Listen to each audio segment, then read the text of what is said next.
Pag-iisipan ba tayo dapat nagsisimula? Baby, pakiusap. Kung magpapakilala sana, para bang idaan mo lahat sa hawa.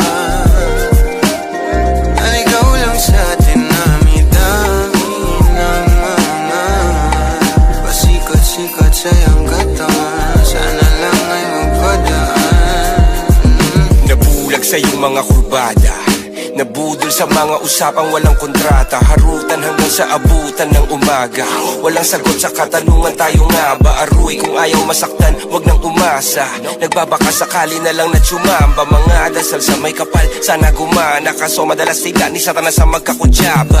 Matagal ko na itong pinapanalangin na ika'y tuluyang mapaibig sa'kin. Ngunit ako'y parang dagan, di na kitang nanlawin. Pinaglaruan tapos pinakawalan rin. Tinigay tahimik, isip ay malalim. Hirap lang basahin, tila babaybayin. Sarili kong lingwahe ng pag-ibig ay pag-amin. Ikaw ginawa mong sining ang pagiging sinungaling. Kung magpapakilala sana, para bang idaan mo lahat sa hawa. Naligaw lang sa dinami-dami ng mga pasikot-sikot sa iyong katawan. Sana lang ay magpadaan.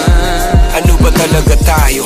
Para lang klaro, kailangan ko malaman kung mahal mo pa ba ako. Naglalaro ka lang ba o nananarantado? Kasi nakita ko kahapon may kasama ka bago. Ayoko nang umasa sa mga usapang malabo. Parang gamo-gamong nadarang at napaso. Nadala at mas lalo lang nawala at naglaho ang mga balak at plano. Nagmukha pa akong gago kaya walang mga pangako. Puro para-paraan, laging telebabad kahit walang tawagan. Araw-araw normalan kasi para pa saan ang mga sumpaan kung wala namang karapatan. Ibig ko maliwanagan, huwag mo sanang diliman. Kapaan parang magkasintahan sa sinihan. Matinding palaisipan, sa dami ng pasikot-sikot nagkakasalisihan. Magpapakilala sana,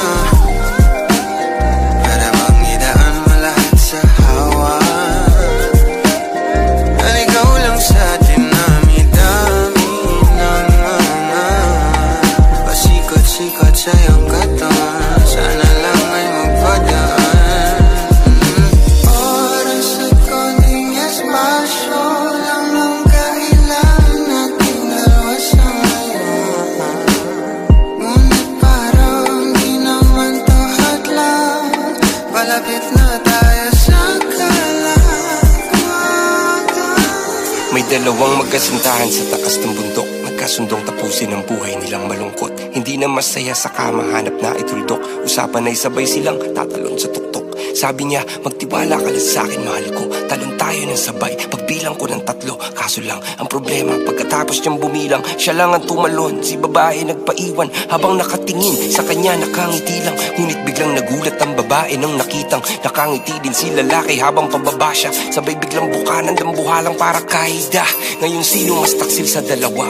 Sino ang mas tuso? Sino ang mas tanga talaga? Yung lalaki ba na may dalang backup plano? Yung babae na wala siyang balak backupan?